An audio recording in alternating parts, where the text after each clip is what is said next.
The OSP, I agree with the President, His Excellency, when he said the call for its abolition is premature.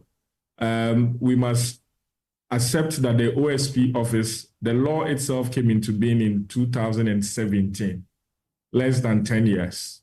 There is no institution of state that achieved optimum efficiency within 10 years of its establishment. I'm not saying that the office of the OSP has excelled, but I don't think that it has failed. I think that as an office that is statutory, we would have to... But Bobby, yes. Has the OSP done 10 years? No. I'm saying the law itself was passed in 2017. Right. So the law itself is not even 10 years old. Well, the office actually started operating sometime in 2018. Yes. I think with Martin Amidu, one other and 3 other people. But they didn't actually operate. And then it moved to the next year, 2019. It's 2019 that they had their regulations passed, which they were asking for a long time, right?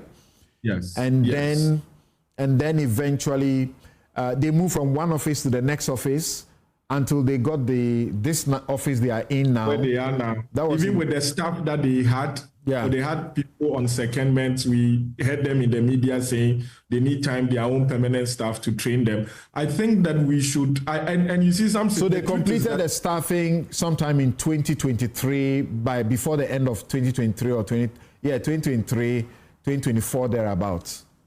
And so effectively, it's only been effectively set up in terms of its staff, all the training and everything for a very short time. And my worry is that the narrative for the OSP to be scrapped is actually being trumpeted more by politically exposed persons and politicians.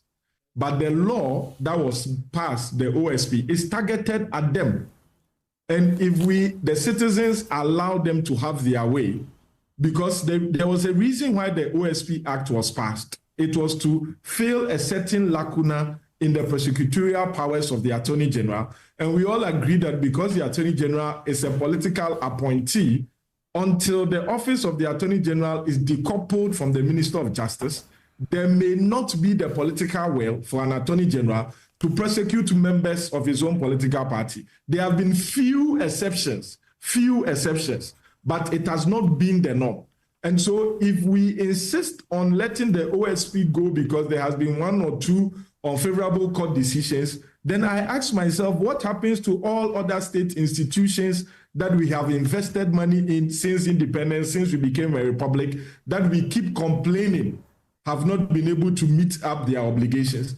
I think instead of trumpeting only the weakness of the OSP, as citizens, as the media, as the politically exposed persons, we should look at how we can contribute to making the OSP as an institution. And I think a lot of the narrative has been directed at the persons in charge.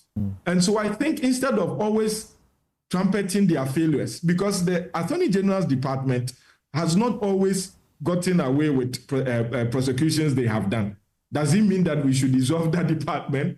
No. Other state institutions, IOCO, there was a Supreme Court decision that caused investigations done by IOCO and even, for lack of a better word, blasted the heads for attempting to be or allowing themselves to be used for private engagement. All those things are recorded. We've had issues with SHRAJ. A lot of decisions that SHRAJ took were set aside by the High Court many times in the past. Does it mean that SHRAJ has failed? And I feel, sadly, that the only reason why there's a lot of talk about this, going away with the office of the OSP is because the OSP, as it stands now, seems to be the only independent institution with the will to go up, or let me say, with the statutory opportunity, let me put it that way, to go after politically exposed persons and their cronies. Now, if we allow it to be as independent as it should be, if the politicians and the politically exposed persons allow the office to operate without any form of influence whatsoever, remember their mandate was that they are supposed to carry out their duties not under the direction of any person. It's in their law. not under the direction of any person.